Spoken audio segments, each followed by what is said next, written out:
Good morning, YouTube. Things are taking off in my Zone 3 backyard garden, so I figured it's time for a tour. So come along with me and see what is growing all in our city backyard.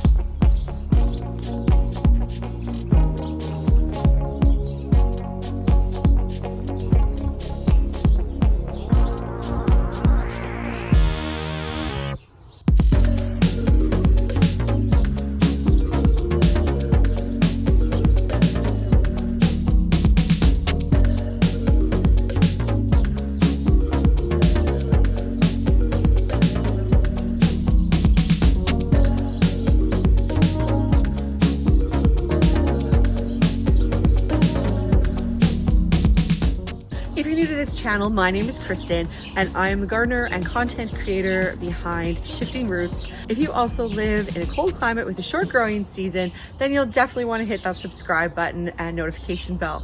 As well, every single day on Instagram and Facebook, I show up and I show you exactly what I'm doing in my Zone 3 garden in real time. Girls are joining me on the tour today. This is how we're getting it done. Cereal outside on their little bench. So let's start our way with the container and the deck garden and we'll work our way around. This is one of my favorite little parts about the backyard. It's a little shed. This direction gets a lot of heat. So in the hanging baskets, I've had to make sure that I pick things that can really handle the intense heat. Down over here, I'm growing some lettuce. The birds are really fierce where I live, so I have to use this bird netting to keep them out. And then I'm also growing some small pumpkins that'll hopefully go up the trellis. And then by the time the pumpkins are ready, the lettuce will all be pulled out and the pumpkins can just take over this whole area. The family before me grew tons and tons of peonies and they are almost ready to open. I'm super excited. When those peonies finally open, I'll make sure I'll do a special video on them. This is my container garden. Here I mostly grow vegetables and some cut flowers because I know many of you want to know if cut flowers can actually be in containers. In this container, we have some celery growing that I started from seed, which is doing really well. A few sunflowers that I'm experimenting with to see if they can do things in containers. Then we have some strawberries and pansies in my grow bag, some more violas and a nice big marigold in my other grow bag. And then this one is filled up with different herbs, cherry tomato that I think I need to stake. Yeah, he should be standing up like that. Oh well. And then here is some flowers. We have Dusty Miller, asters, more marigolds, and they just sort of cover this area.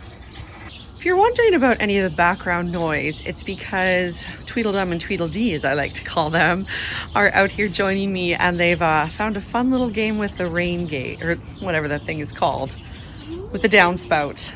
Even though like actual quiet is few and far between, this is my nice little quiet corner, and eventually all of those cucumbers will go up on my pallet trellises and it'll be really nice and private and lush and green. The green pockets are doing pretty well.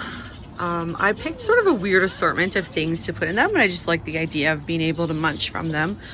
Unfortunately, the birds also like to munch on my Swiss chard, which is really annoying, so I might pull that out of there.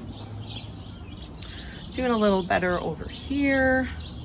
And that green ivy, and my German ivy is starting to rebound back again. It was looking pretty sad. Both my tomatoes are doing really well. These are just different cherry tomato varieties. Experimenting with status in pots and it seems to be happy. Nasturtiums and cucumbers. We've got a snapdragon, which I need to trellis because, oh dear, that's a pretty terrible stem. Although he's probably ready to bloom pretty soon.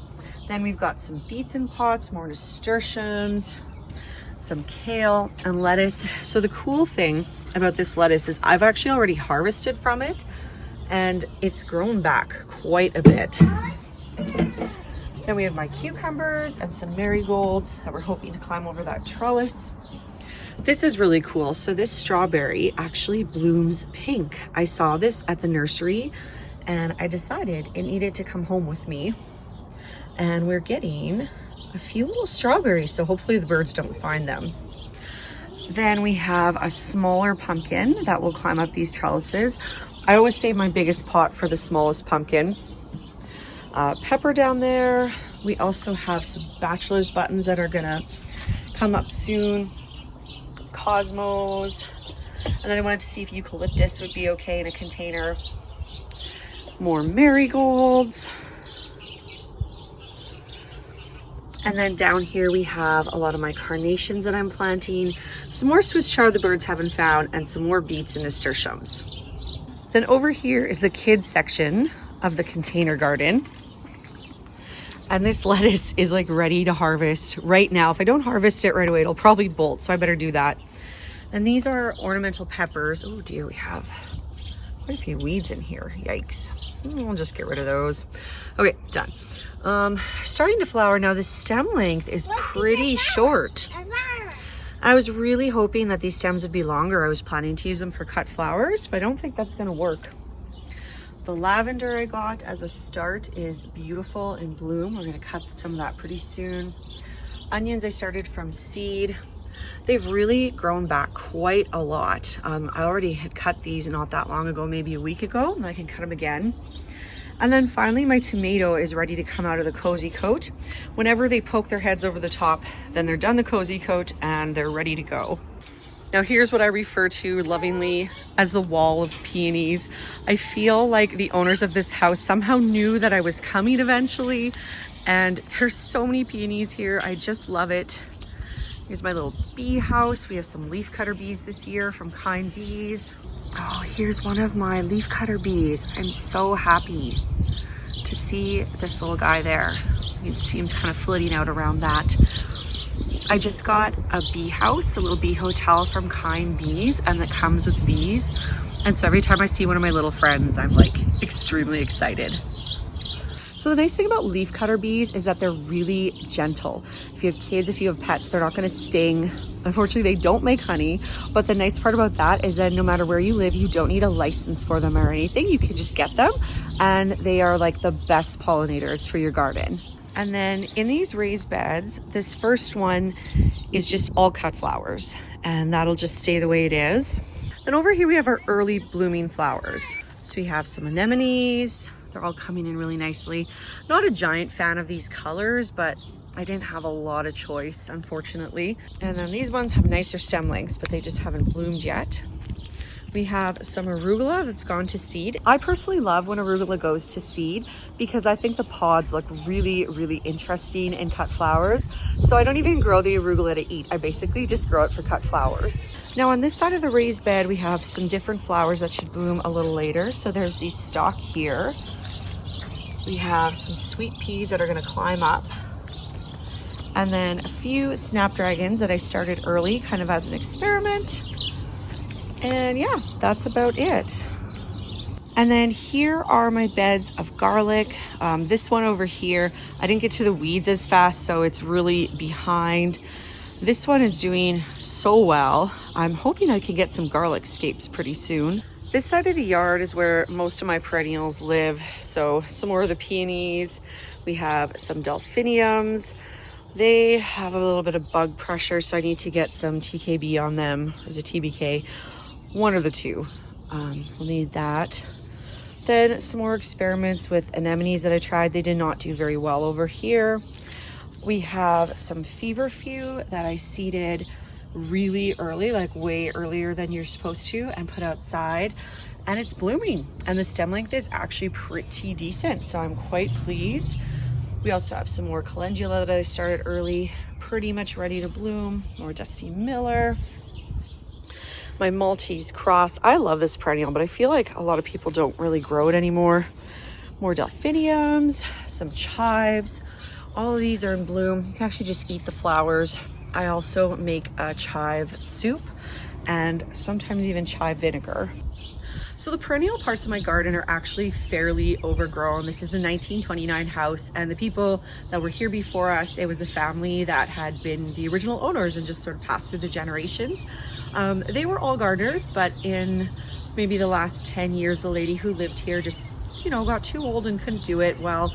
So both the sides of the perennial beds are really overgrown. I've spent a lot of work trying to dig the nonsense perennials out and let the other things breathe and flourish, but it's still a process. I've also had to accept that purple bellflower is just the overlord of our backyard. And that's kind of the way it is. And for those of you who have been following me for a longer time, you'll know that I do not like ferns and I do not like hostas. I understand why other people like them, but to me, they're green. They're a little bit boring. And for the ostrich ferns, I should say, I don't like ostrich ferns. Other ferns are lovely, but those ostrich ferns, I have taken over 400 of those stupid ferns out of this yard. So I'm over them.